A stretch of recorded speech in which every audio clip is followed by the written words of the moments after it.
हरियाणा में मानसून की रफ्तार थोड़ी धीमी पड़ गई है। मौसम विभाग के अनुसार राज्य के अधिकांश हिस्सों में लोगों को अभी भारी बरसात के लिए 3 दिन का और थोड़ा इंतजार करना होगा। 3 दिन बाद मानसून दोबारा एक्टिव हो सकता है। वही राहत की बात यह है कि उत्तर हरियाणा के पंचकुला, अंबाला, यमुनानगर, कैथल, कुरुक्षेत्र और करनाल जिलों में कहीं कहीं हल्की वर्षा या गरज चमक जो है वो देखने को मिल सकती है।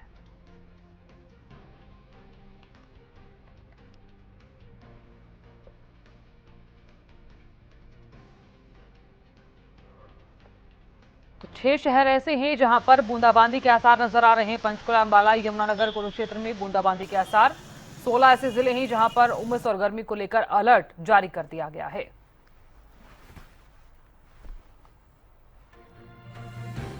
तो चलिए महेंद्रगढ़ ले चलते हैं आपको। ज्यादा जानकारी लिए हुए राजीव सुल्तानिया जुड़ गए हैं। राजीव, फिलहाल किस तरह का मौसम नजर आ रहा है? करीब 3 दिन बाद मानसून फिर से एक्टिव होगा। जी बिल्कुल साधना जी, मैं आपको बताना चाहूंगा मौसम विभाग के द्वारा अलर्ट जारी किया गया है कि उत्तरी हरियाणा के 5 जिलों में जो है बरसात होने की उम्मीद है, जिनमें अंबाला, पंचकुला, यमुनानगर, कुरुक्षेत्र और पानीपत जिले शामिल है। वहीं दक्षिणी हरियाणा के 16 जिलों में उमस भरी गर्मी का येलो अलर्ट जो है वो मौसम विभाग के द्वारा जारी किया गया है। तो ऐसे में तापमान जो है वो महेंद्रगढ़ जिले में बढ़ेगा। और कल की बात करें तो कल भी 0.1 डिग्री तापमान में बढ़ोतरी देखने को मिली और सामान्य से 3 डिग्री तापमान अधिक है। यानी कि कल का जो तापमान है वो महेंद्रगढ़ जिले का 40.5 डिग्री रहा। तो ऐसे में भीषण गर्मी का सामना यहाँ के स्थानीय लोगों को करना पड़ा। वही रात्रि के तापमान में भी इजाफा देखने को मिला और 26 डिग्री पर रात्रि का न्यूनतम जो तापमान है वो पहुंच गया है। ऐसे में उमस भरी गर्मी जो है वो अगले 3 दिन और सताएगी, ये मौसम विभाग के द्वारा अनुमान जारी किया गया है। उसके बाद फिर से 19 जुलाई से मानसून जो है वो पूरे प्रदेश में सक्रिय होगी और एक अच्छी बरसात जो है वो देखने को मिलेगी। उससे कहीं ना कहीं तापमान में भी गिरावट आएगी। लेकिन पिछले 2 दिन से लगातार तापमान में वृद्धि देखने को मिल रही है, जैसे उमस भरी गर्मी का सामना यहाँ के स्थानीय लोगों को करना पड़ रहा है। और वहीं मौसम विभाग के द्वारा भी हरियाणा प्रदेश के 16 जिलों में येलो अलर्ट जारी किया गया है, जिनमें रेवाड़ी, महेंद्रगढ़, नूंह, गुड़गांव और भिवानी, हिसार, सिरसा ये जिले जो है वो शामिल हैं। तो ऐसे में अभी जो गर्मी जब बढ़ेगी तो कहीं ना कहीं यहाँ के स्थानीय लोगों की भी परेशानियां बढ़ती नजर आएंगी, क्योंकि जब बरसात होती है तो तापमान भी कहीं ना कहीं नीचे चला जाता है और लोगों को भी गर्मी से राहत मिलती है। लेकिन जैसे ही बरसात नहीं होती है, यानी कि अभी मानसून जो है वो अगले 3 दिन और कमजोर पड़ती नजर आ रही है, जिससे सिर्फ 5 जिले जो हैं जिनमें हल्की बूंदाबांदी होने की उम्मीद है वो उत्तरी हरियाणा के जिले शामिल है। लेकिन दक्षिणी हरियाणा के जितने भी जिले हैं इनमें उमस भरी गर्मी जो है वो रहेगी। यानी कि कल का जो तापमान था वो पूरे प्रदेश में महेंद्रगढ़ जिले का अधिकतम तापमान रहा है। इससे कहीं ना कहीं यहाँ के स्थानीय लोगों की परेशानियां बढ़ती नजर आई हैं। और जैसे ही तापमान बढ़ता है तो जो किसानों के द्वारा यहाँ पर बाजरे और कपास की फसल लगाई हुई है उसमें भी कहीं ना कहीं नुकसान देखने को मिलता है, क्योंकि महेंद्रगढ़ जिला है ये डार्क जोन के अंदर आता है और यहाँ पर जो किसान है वो पूर्णतः बरसात पर ही निर्भर करता है। जैसे ही यहाँ बरसात होती है तो किसानों के चेहरे पर एक रौनक छा जाती है, क्योंकि किसानों के फसलों में काफी फायदा जो है वो देखने को मिलता है। क्योंकि अभी जो पीछे बरसात हुई थी उससे कहीं ना कहीं तापमान में भी कमी देखने को मिली, उसके साथ साथ किसानों की जो फसल थी उसमें भी फायदा देखने को मिला, क्योंकि यहाँ बाजरे और कपास की फसल लगाई हुई है तो उसमें कहीं ना कहीं पानी की कमी जो है वो नजर आती है, क्योंकि सिंचाई के लिए जो है प्रयुक्त पानी की मात्रा यहाँ पर ट्यूबवेल के माध्यम से नहीं हो पाती है और वो पूर्णतः बरसात पर ही निर्भर करती है। जैसे ही यहाँ पर बरसात होती है तो उसका फायदा जो है वो किसान की फसल में भी देखने को मिलता है। तो कहीं ना कहीं अभी 3 दिन बाद फिर से ये इंतजार रहेगा और बरसात जब होगी तो कहीं ना कहीं किसानों को भी फायदा होगा और उमस भरी गर्मी से भी लोगों को राहत मिलती नजर आएगी। जी बिल्कुल। निश्चित तौर पर अगर देखा जाए तो आने वाले 3 दिनों बाद अगर मानसून फिर से एक्टिव होता है तो ये माना जा रहा है कि उमस भरी गर्मी से राहत जरूर मिलेगी। हालांकि अगर 2-3 दिन का जिक्र किया जाए तो फिर से वही गर्मी देखने को मिल रही है। तापमान में भी लगातार बढ़ोतरी दर्ज की गई है। कितना इफेक्ट आप देख पा रहे हैं कम बरसात होना और तापमान में इतनी बढ़ोतरी? जी बिल्कुल, अब की बार ये तो मौसम विभाग ने पूर्वानुमान जारी कर दिया गया था कि और सालों की तुलना में बरसात जो है यानी कि वो कम होगी, लेकिन कभी अभी तक जो बरसात हुई है वो भी सामान्य ही हुई है, यानी कि ज्यादा बरसात नहीं हो पाई है।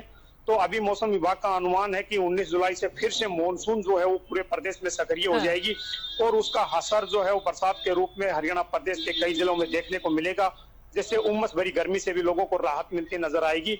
वही उसी के साथ साथ जो बरसात जब होती है तो किसानों के चेहरे पर एक अलग ही खुशी नजर आती है, क्योंकि यानी कि हम बात करें बरसात की तो बरसात होती है तो रौनक जो है वो छा जाती है, लेकिन जैसे ही गर्मी बढ़ती है तो गर्मी से कहीं ना कहीं परेशानियां जो है वो स्थानीय लोगों को भी देखने को मिलती है, यानी कि शहर के अंदर भी लोग जो है वो कहीं ना कहीं आना बंद कर देते हैं, क्योंकि जैसे ही तापमान बढ़ता है तो उसका असर जो है वो हर चीज पर पड़ता नजर आता है। यानी कि वो सब्जी की फसलें हैं उस पर भी देखने को मिलता है, जैसे तापमान बढ़ता है तो उन फसलों को भी नुकसान जो है वो देखने को मिलता है, और जब बरसात होती है तो किसान को काफी फायदा जो है वो देखने को मिलता है। लेकिन जैसे ही बरसात होती है तो लोगों को जल भराव की जो समस्या है वो बिल्कुल देखने को मिलती है, क्योंकि शहर के अंदर पिछले कई दिन से लगातार प्रशासन के द्वारा दावे किए जा रहे थे कि शहर के गंदे नालों की जो सफाई है उसका समुचित कार्य करवाया जा रहा है और मानसून से पहले वो सारा कार्य हो जाएगा। लेकिन अभी भी पीछे जो पहली मानसून की बरसात देखने को मिली उसमें कनीना और महेंद्रगढ़ शहर के जो नगर पालिका क्षेत्र है उसमें जल भराव की समस्या उत्पन्न हो गई, और जो पानी था वो सड़कों पर जमा हो गया। उससे कहीं ना कहीं स्थानीय लोगों को आने जाने में भी परेशानी का सामना करना पड़ा। वही जब बरसात का पानी सड़क के ऊपर जमा हो जाता है तो उसमें गड्ढे भी दिखाई नहीं देते, और उसी की वजह से जाम की जो समस्या है वो भी बन जाती है, और कहीं न कहीं जो आधे घंटे का जो गंतव्य का स्थान होता है उसमें भी राहगीरों को आने जाने में घंटे से 1.5 घंटे का समय लगता है। तो ऐसे में भी जो लोग हैं वो अपने ठीक समय पर अपने दफ्तरों या कार्यालयों में अपने गंतव्य स्थान पर नहीं पहुंच पाते हैं, और कहीं न कहीं उस खामियाजा जो प्रशासन की लापरवाही का स्थानीय लोगों को भुगतना पड़ता है, क्योंकि प्रशासन के द्वारा तमाम तरह के जो दावे किए गए थे कि और सालों की बात अब की बार जो है जल भराव की समस्या उत्पन्न नहीं होने दी जाएगी, और शहर के समुचित जो गंदे नाले हैं उनकी सफाई का कार्य मानसून के आने से पहले करा दिया जाएगा। लेकिन जैसे ही पहली बरसात हुई तो वो जल भराव की समस्या देखने को मिली और स्थानीय लोगों को भी काफी परेशानी का सामना करना पड़ा।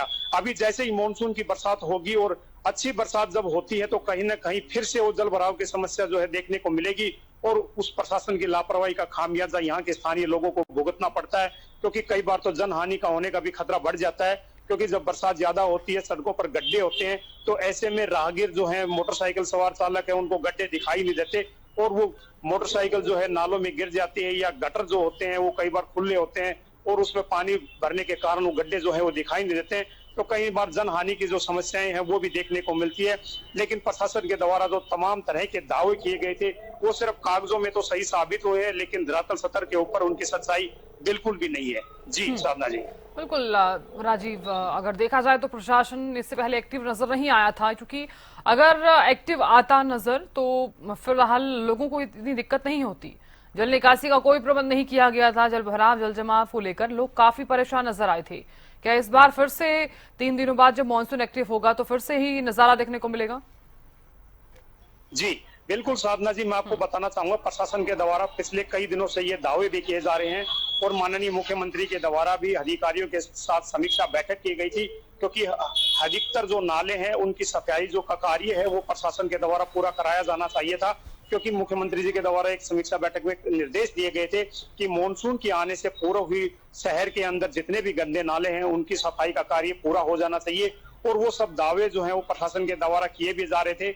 नगर पालिका क्षेत्र में प्रशासन के द्वारा टेंडर भी लगाया गया था, और ठेकेदार को सफाई करने के निर्देश भी दिए हुए थे कि जो गंदे नाले हैं उनमें जो गंदगी से अटे पड़े हैं, मिट्टी से अटे पड़े हैं, पॉलीथीन उसमें पड़ी हुई है, उन सबको निकाल कर सफाई कराई जाए, ताकि जैसे ही बरसात आती है तो पानी की जो निकासी है वो गंदे नालों के माध्यम से आसानी से हो सके, और जल भराव व जल जमाव की समस्या जो है वो उत्पन्न हो। लेकिन वो सभी प्रशासनिक दावे जो है वो पिछली बरसात में हमने देखे तो वो फेल होते नजर आए, और जैसे ही बरसात हुई थी तो उसमें पानी जो था वो सड़क के ऊपर जमा हो गया और जल भराव की जो समस्या है वो उत्पन्न हो गई, जिससे स्थानीय लोगों को भी परेशानी का सामना करना पड़ा।